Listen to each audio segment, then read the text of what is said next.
Hello my dear students. तो battery chapter के objective questions को हम लोग सॉल्व कर रहे हैं। तो इसी कड़ी को आगे बढ़ाते हुए क्वेश्चन नंबर 17 आप लोगों के सामने स्क्रीन पर हमने पहले से लिख रखा है ताकि ज़्यादा समय खराब ना जाए हमारा। क्वेश्चन को पढ़िए। प्राथमिक सेल में उत्पन्न होने वाले स्थानीय क्रिया दोष को दूर किया जा सकता है। प्राथमिक सेल में उत्पन्न होने वाले स्थानीय क्रिया दोष को दूर किया जा सकता है। तो इसको जो है इसका आंसर हम आपको कई बार बता चुके हैं। वीडियो को पॉज कर लीजिए और स्वयं से सॉल्व करिए, बाकी मैं आपको करा रहा हूं। तो प्राथमिक सेल में उत्पन्न होने वाले स्थानीय क्रिया दोष, प्राथमिक सेल में आपको बताया गया है कि दो तरह के दोष होते हैं। एक स्थानीय क्रिया दोष होता है और एक ध्रुवाच्छादन दोष होता है। तो ध्रुवाच्छादन दोष को दूर करने के लिए मैग्नीज डाइऑक्साइड का पाउडर जो है एनोड के चारों ओर सारंध्र पात्र में यानी कि छिद्रयुक्त पात्र में भर दिया जाता है। और जो स्थानीय क्रिया दोष होता है वह कैथोड में होता है। कैथोड बना होता है जस्ते का। तो कैथोड जो जस्ते का बना है उसके ऊपर पारे की परत चढ़ा करके स्थानीय क्रिया दोष को दूर कर दिया जाता है। डिटेल्स चर्चा पीछे के क्वेश्चंस में कई बार की जा चुकी है क्योंकि बार बार इससे रिलेटेड क्वेश्चन आ रहे हैं। तो जस्ता इलेक्ट्रोड पर पारे की परत चढ़ाकर इस दोष को दूर किया जा सकता है। तो ऑप्शन नंबर सी आप सही कर दीजिए। चलिए इसके बाद नेक्स्ट क्वेश्चन नंबर 18 आप लोगों के सामने स्क्रीन पर आ रहा है। चलिए देखिए क्वेश्चन नंबर 18 आ गया है आप लोगों के सामने स्क्रीन पे। निम्न में से कौन सा प्राथमिक सेल नहीं है? बहुत ही इजी क्वेश्चन है, करना कुछ नहीं है, बस पूछ रहा है कि इनमें से कौन सा प्राथमिक सेल है। तो प्राथमिक सेल में 6 प्रकार के सेल आप पढ़े हैं। Voltaic cell, Daniell cell, Leclanche cell, dry cell, mercury cell, silver oxide cell. ठीक ना, ये 6 प्रकार के सेल आप पढ़े हैं। तो कौन सा प्राथमिक सेल नहीं है? डेनियल सेल प्राथमिक सेल है, लेक्लांची सेल प्राथमिक सेल है, लेड एसिड सेल ये सेकेंडरी है। ठीक ना, लेड एसिड सीसा अम्ल संचायक सेल हिंदी में इसको बोलते हैं, तो अंग्रेजी यही लिख दिया गया है हिंदी में ऐसे। तो चलिए क्वेश्चन नंबर 19 देखते हैं। इसमें कुछ बताना समझाना तो था नहीं। देखिए क्वेश्चन नंबर 19 आप लोगों के सामने आ चुका है स्क्रीन पर। शुष्क cell dash dash dash cell का शुष्क रूप में निर्मित रूप होता है। पूछ रहा है कि शुष्क सेल कौन सी सेल का शुष्क रूप में निर्मित रूप होता है। तो देखिए आपको बताया गया है कि जो सबसे पहला सेल बनाया गया वो वोल्टाइक बनाया गया। दूसरा सेल जो बनाया गया वो था डेनियल। तो वोल्टाइक और डेनियल दोनों सेल ये बने थे एसिड से, अम्ल से। तो लेक्लांची ने सोचा कि क्यों ना कोई ऐसा एक सेल बनाए जो जिसमें हम क्षार का प्रयोग करें, क्योंकि दोनों लोग तो बना चुके थे सेल जो कि अम्ल से बनाए थे। तो लेक्लांची ने जो सेल बनाया था वो क्षार से बनाया था और उसने क्षार के रूप में अमोनियम क्लोराइड, क्षार को अंग्रेजी में अल्कालाइन बोलते हैं, ध्यान रखिएगा, कहीं कहीं पर लिखा मिल सकता है आपको अल्कालाइन। ठीक ना, तो अल्कालाइन के रूप में यानी कि क्षार के रूप में लेक्लांची साहब ने क्या यूज किया? इन्होंने अमोनियम क्लोराइड NH4Cl का यूज किया और बनाया लेक्लांची सेल। यानी कि प्रथम क्षारीय सेल की अगर बात किया जाएगा तो वह लेक्लांची सेल होगी। अब इसके बाद और थोड़ा सा शुद्ध और परिष्कृत रूप इसी लेक्लांची सेल का आया ड्राई सेल। ड्राई सेल में भी जो इलेक्ट्रोलाइट यूज किया जाता है वह अमोनियम क्लोराइड ही होता है, लेकिन अमोनियम क्लोराइड लिक्विड फार्म में नहीं होता है, पेस्ट के फार्म में रहता है। अमोनियम क्लोराइड रहता है और प्लास्टर ऑफ पेरिस रहता है, ठीक है, कॉपर सल्फेट रहता है। 3-4 चीज़ें मिला करके जो पेस्ट बनाया जाता है वो आप पढ़े होंगे ड्राई सेल में। तो कहने का मतलब है कि लेक्लांची सेल का शुद्ध और परिष्कृत रूप ही आप कह सकते हैं कि शुष्क सेल है, क्योंकि लेक्लांची सेल में लिक्विड रूप में भरा होता था इलेक्ट्रोलाइट और शुष्क सेल में जो है पेस्ट के रूप में भरा होता है इलेक्ट्रोलाइट। तो शुष्क सेल को हम उल्टी सीधी किसी भी अवस्था में, चाहे उल्टा यूज करें चाहे तिरछा यूज करें चाहे लटका के यूज करें, कोई दिक्कत नहीं होता। बट लेकलांजी सेल को ऐसा नहीं कर सकते थे। तो आप कह सकते हैं कि लेकलांजी सेल का ही शुद्ध और परिष्कृत रूप आपका शुष्क सेल है। तो शुष्क सेल डैश डैश डैश किस सेल का शुष्क रूप निर्मित रूप होता है? तो आंसर हो जाएगा आपका डी, शुष्क सेल। चलिए नेक्स्ट क्वेश्चन देखते हैं। चलिए क्वेश्चन नंबर 20 आप लोगों के सामने आ चुका है। शुष्क सेल में ऊर्जा परिवर्तन होता है। ठीक, शुष्क सेल में ऊर्जा परिवर्तन होता है। तो शुष्क सेल में ऊर्जा परिवर्तन क्या होता है भाई? सेल में ऊर्जा परिवर्तन, शुष्क सेल की बात छोड़ दीजिए, इसमें जो ऑप्शन है वो भी आप देख लीजिए।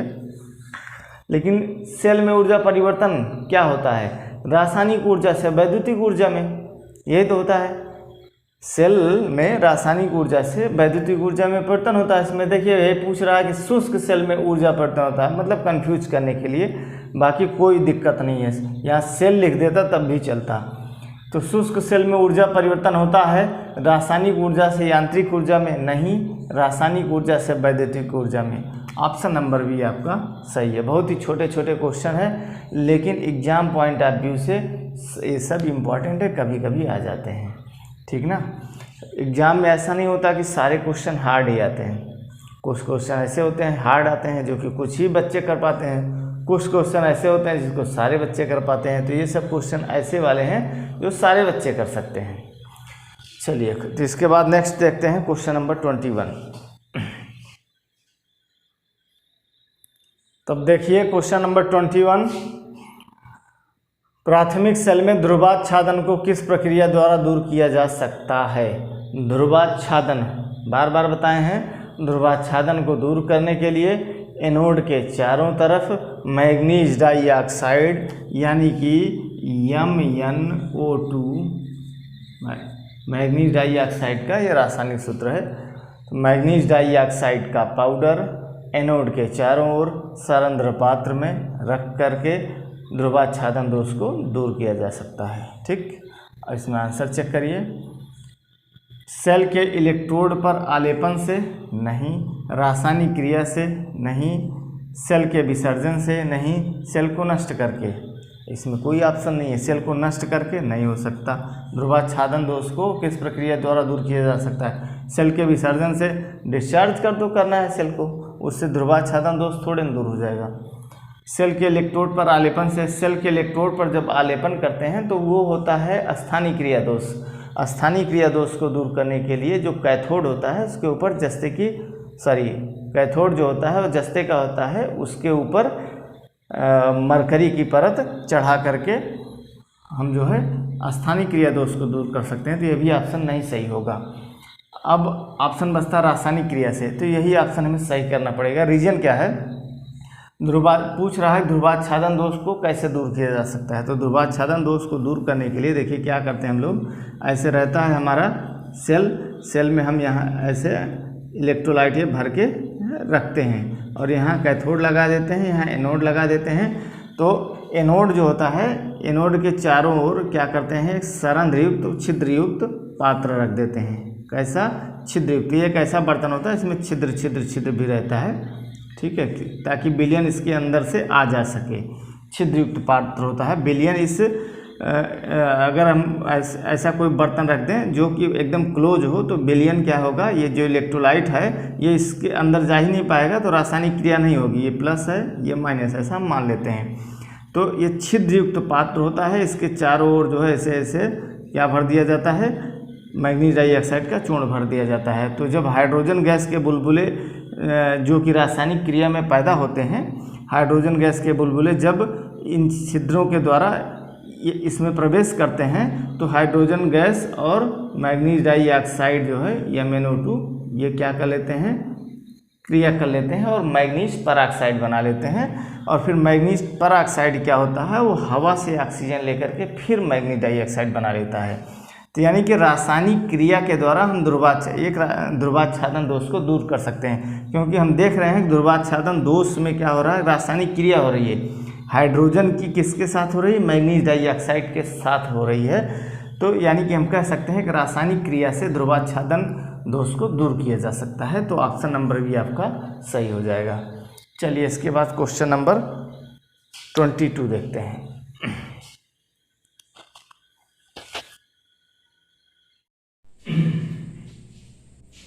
क्वेश्चन नंबर 22 देखिए, द्वितीयक सेल का विद्युत वाहक बल कम होता है। एक मिनट वेट। तो रेडी, माइक्रोफोन नहीं कनेक्ट किया था हमने। द्वितीयक सेल का विद्युत वाहक बल कम होता है। एक कथन लिखा गया है, द्वितीयक सेल का विद्युत वाहक बल कम होता है। दूसरा कथन दिया गया है, प्राथमिक सेल का विद्युत वाहक बल अधिक होता है। अब कह रहा है उपरोक्त में से कौन सा या से कथन सत्य हैं। आपको बताना है कि ये दोनों में से कौन सा कथन सत्य है, या कि दोनों कथन सत्य हैं, या फिर कोई एक कथन सत्य है। तो आप पहले इसको पढ़िए। द्वितीयक सेल का विद्युत वाहक बल कम होता है। द्वितीयक सेल का विद्युत वाहक बल 2.2 वोल्ट प्रति सेल होता है, ये आपको पता है, पढ़ाया गया है। और प्राथमिक सेल का विद्युत वाहक बल 1.1 वोल्ट से लेकर के कितना तक होता है, 1.5 वोल्ट तक होता है प्राथमिक सेल का विद्युत वाहक बल। तो यानी कि प्राथमिक सेल का जो विद्युत वाहक बल है वो कम होता है और द्वितीयक सेल का विद्युत वाहक बल ज़्यादा होता है। द्वितीयक सेल का मतलब आपकी लेड एसिड बैटरी, जो आप लोग गाड़ियों में, इन्वर्टर में, कारों में यूज करते हैं, ठीक। तो इसका प्रति सेल विद्युत वाहक बल ज़्यादा होता है। तो ये लिखा है द्वितीयक सेल का विद्युत वाहक बल कम होता है, ये गलत लिखा है। दूसरे में लिखा है प्राथमिक सेल का विद्युत वाहक बल अधिक होता है, प्राथमिक सेल का विद्युत वाहक बल कम होता है, यानी कि गलत लिखा है भी। यानी कि दोनों कथन गलत हैं। कथन एक सत्य है, कथन दो सत्य है, कथन एक और दो दोनों सत्य हैं, कथन एक और दो दोनों असत्य हैं। तो यही सही होगा आपका, कथन एक और दो दोनों असत्य हैं। चलिए इसके बाद देखते हैं नेक्स्ट क्वेश्चन।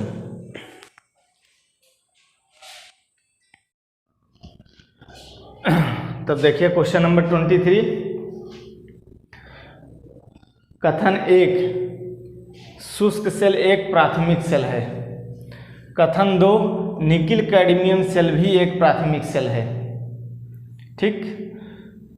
तो आपको क्या पता है, शुष्क सेल एक प्राथमिक सेल है, सही बात है, क्योंकि शुष्क सेल में प्राथमिक सेल में 6 सेलें आती हैं।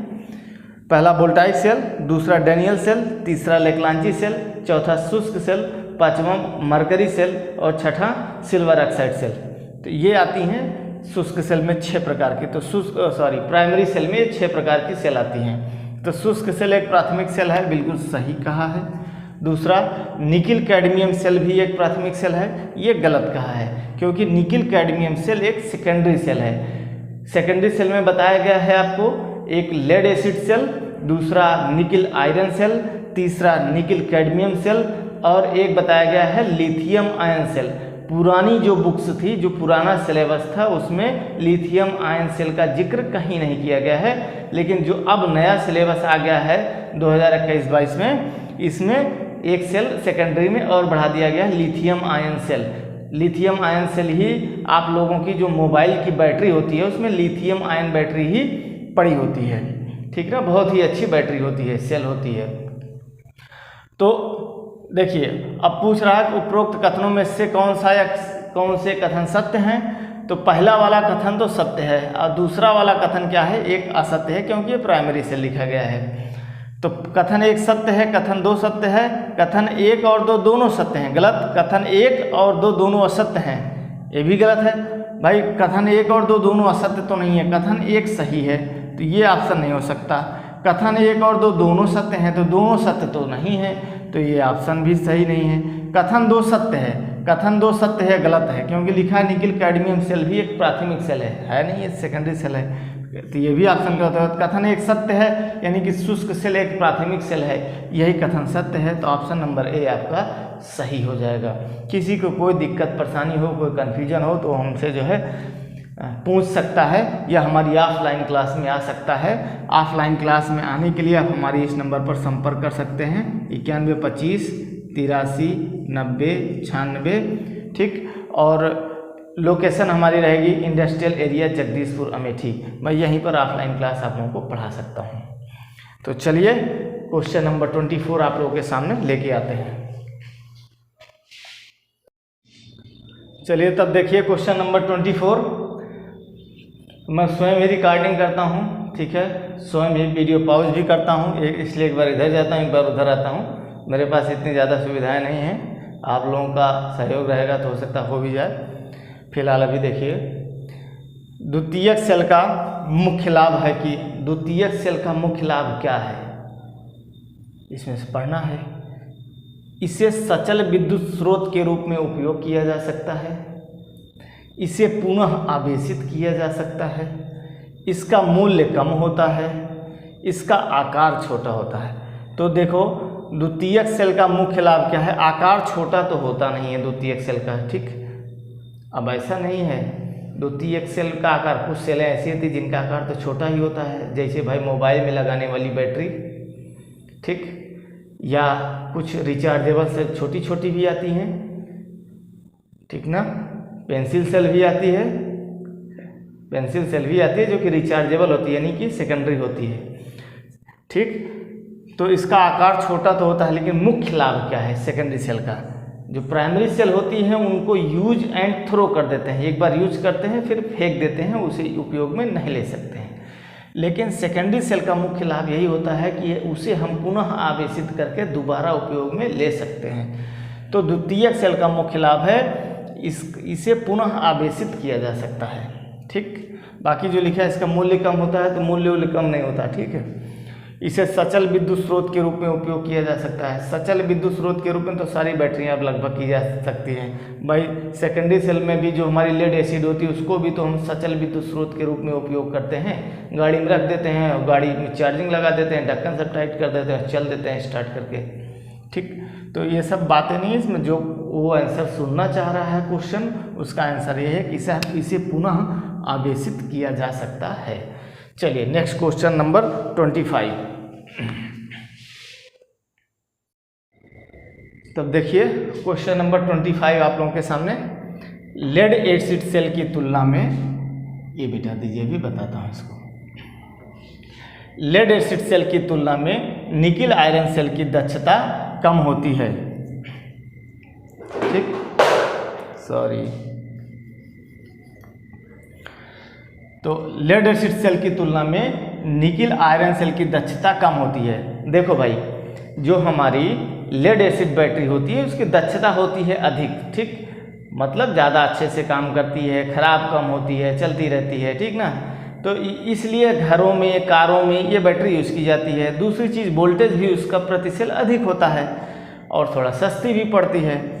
तो लेड एसिड सेल की दक्षता तो अधिक होती है, किससे, निकिल आयरन सेल से, निकिल कैडमियम सेल से, इन सबों से अच्छी होती है। लेकिन क्यों अच्छी होती है, हमको यह जानने की ज़रूरत है, यही पूछ रहा है क्यों।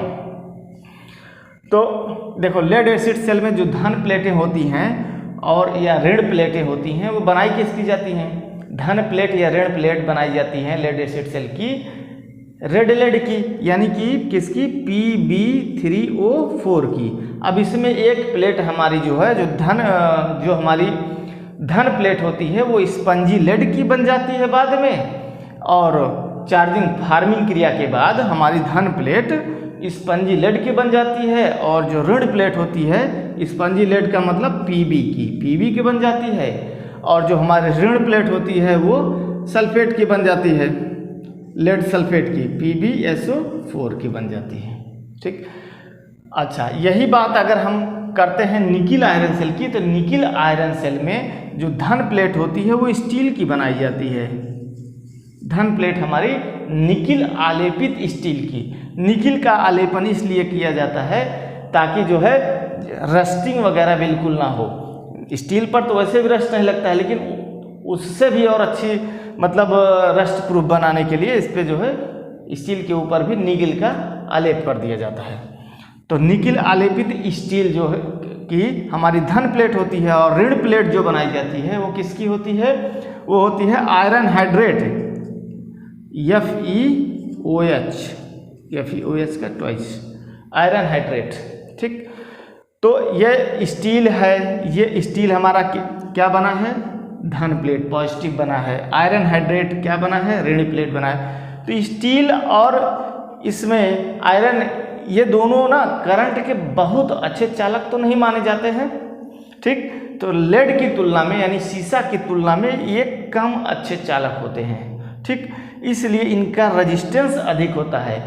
तो क्या होता है कि जो हम इसका आंसर बोल सकते हैं कि जो निकिल आयरन सेल है उसका आंतरिक प्रतिरोध अधिक हो जाता है और compare to lead acid cell की तुलना में निकिल आयरन सेल का आंतरिक प्रतिरोध अधिक हो जाता है। आपको समझ में आया क्यों अधिक हो जाता है? क्योंकि धन प्लेट स्टील की बनी है और ऋण प्लेट FeOS ट्वाइस यानी कि आयरन हाइड्रेट, आयरन का मतलब लोहा।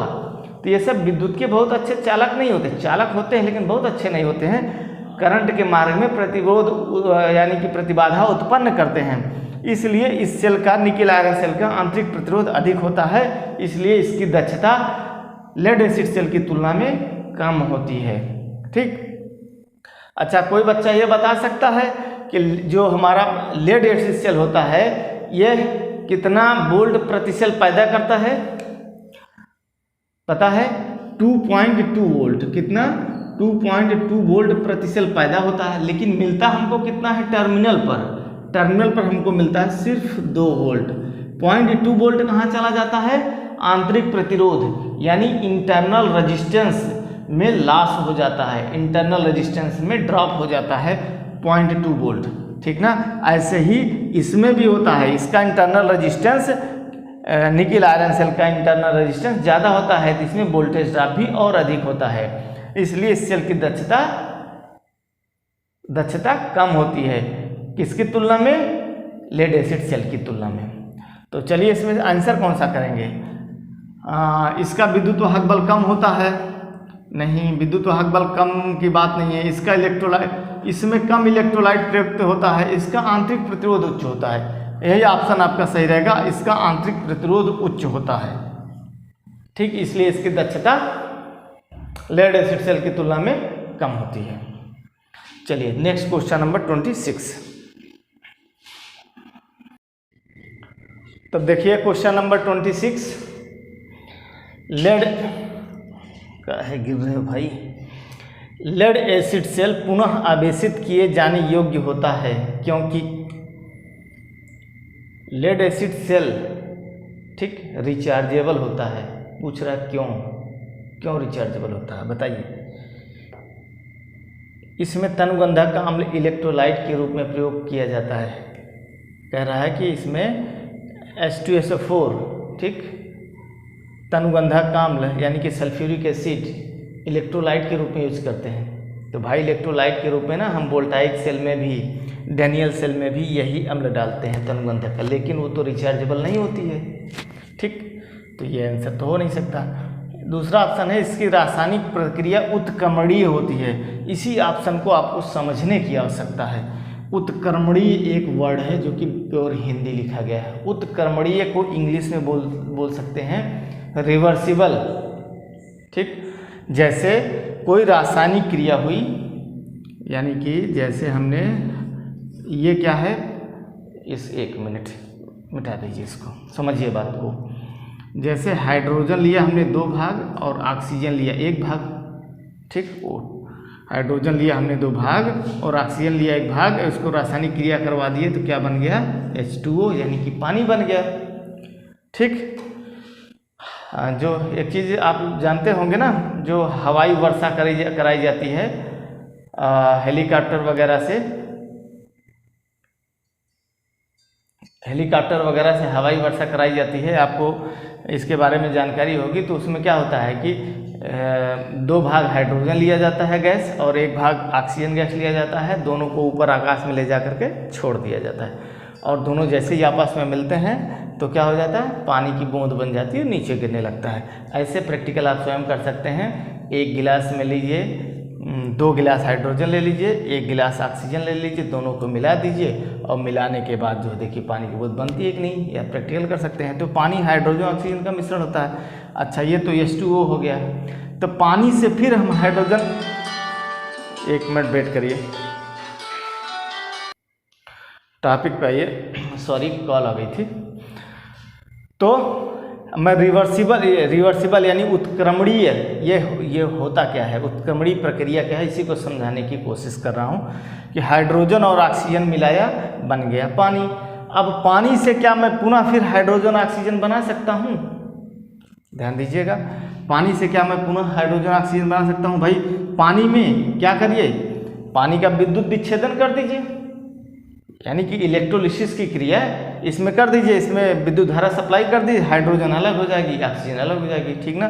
तो फिर हाइड्रोजन को अलग कर सकते हैं, ऑक्सीजन को अलग कर सकते हैं, तो हम कह सकते हैं कि यहाँ एक एरो और बना दीजिए इधर से इधर, उत्क्रमणीय का साइन यही होता है, ठीक ना, ये वाला एक ये, यानी कि इधर से इधर भी क्रिया हो सकती है, उधर से इधर भी, यानी कि हाइड्रोजन ऑक्सीजन मिलकर के पानी बन सकता है और पानी से फिर हम हाइड्रोजन ऑक्सीजन प्राप्त कर सकते हैं अलग अलग, ठीक। तो इस तरह की क्रिया को उत्क्रमणीय क्रिया यानी कि रिवर्सिबल प्रोसेस बोलते हैं या रिवर्सिबल एक्शन बोलते हैं। लेकिन कुछ क्रियाएं ऐसी होती हैं कि दो चीज़ें मिल करके एक तीसरा कंपाउंड बना ली। अब तीसरे कंपाउंड से सोचिए कि पुनः पहले वाले चीज़ को हम बना लें, तो ऐसा संभव नहीं होता है। पहले वाले दो कंपाउंड जो मिल करके एक तीसरा कंपाउंड बना लिए, तो तीसरे कंपाउंड से पहले वाले दोनों कंपाउंड को आप प्राप्त नहीं कर सकते हैं। तो ऐसी क्रियाएं नॉन रिवर्सिबल कहलाती हैं, कि उत्क्रमणीय नहीं है, अनुत्क्रमणीय कहलाती हैं, अनुत्क्रमणीय क्रियाएं, ठीक ना। तो जो हमारा लेड एसिड बैटरी होता है, लेड एसिड बैटरी में उत्क्रमणीय क्रिया होती है। अभी हम बहुत डिटेल में जाएंगे तो गड़बड़ा जाएगा। लेड एसिड बैटरी की जो रासायनिक क्रिया है उसको आप पढ़ लीजिएगा, ठीक ना। रासायनिक क्रिया जब आप पढ़ेंगे तो उसमें देखिएगा कैथोड पर क्या चार्जिंग, जैसे उसमें दो क्रियाएं मेन होती हैं, एक होती है चार्जिंग, दूसरी जो मेन क्रिया होती है वो होती है डिस्चार्जिंग, ठीक, डिस्चार्जिंग। अब बस आप समझिए इतना, दूसरी डिस्चार्जिंग होती है। तो चार्जिंग क्रिया में कैथोड पर क्या बनता है और एनोड पर क्या बनता है वो देख लीजिए। फिर डिस्चार्जिंग क्रिया में कैथोड पर क्या बनता है, एनोड पर क्या बनता है, यही मैं बताना चाह रहा हूँ। चार्जिंग क्रिया में जो कैथोड एनोड पर बनता है, डिस्चार्जिंग में पुनः फिर अपने पहले वाले फॉर्म में आ जाता है। जो चीज़ कैथोड पर या एनोड पर बनेगी चार्जिंग में, जिन चीज़ों से डिस्चार्जिंग में फिर वही पहले वाली चीज़ बन जाएगी, ठीक ना। फिर चार्ज होगा तो फिर दूसरा चीज़ बनेगा, फिर जब डिस्चार्ज होगा तो फिर पहले वाली चीज़ ही बन जाएगी। रासायनिक क्रिया पढ़िएगा। अब मैं रासायनिक क्रिया लिख कर एक चीज़ बताऊंगा तो लंबा हो जाएगा, ऑब्जेक्टिव क्वेश्चन है ये, ठीक ना। तो कहने का मतलब ना समझ में याद कर लीजिए कि जो हमारी लेड एसिड बैटरी होती है उसकी जो रासायनिक क्रिया होती है वो उत्क्रमणीय होती है, इसीलिए इसे बार बार चार्ज और डिस्चार्ज कर सकते हैं। क्योंकि दो चीज़ें जब मिल के बनती हैं तो तीसरी चीज़ बनती है, तीसरी चीज़ को पुनः फिर हम क्या कर सकते हैं, पहले वाली चीज़ में चेंज कर सकते हैं। तो इस तरह की क्रिया को उत्क्रमणीय कहते हैं। उत्क्रमणीय क्रिया यानी कि जो है रिवर्सिबल एक्शन बोलते हैं, और यह हमारे लेड एसिड बैटरी में होता है। केवल लेड एसिड में ही नहीं होता है, हमारी जो भी रिचार्जेबल सेल होती है सब में होता है। भाई निकल आयरन में भी होगा, निकल कैडमियम में भी होगा, लिथियम आयन सेल में भी होगा उत्क्रमणीय क्रिया। बिना उत्क्रमणीय क्रिया के रिचार्जेबल वाला काम नहीं हो पाएगा। चार्ज डिस्चार्ज यानी कि रिचार्जेबल वाला काम बिना उत्क्रमणीय के नहीं हो पाएगा। यहाँ जरूरी नहीं कि लेड एसिड सेल ही लिख दे निकल आयरन सेल पुनः आवेशित किए जाने योग्य होते हैं। क्यों? तो आपका आंसर ये होगा कि इसकी रासायनिक क्रिया उत्क्रमणीय होती है। आशा करता हूँ आपको समझ में आया होगा। चलिए तो नेक्स्ट क्वेश्चन देखते हैं।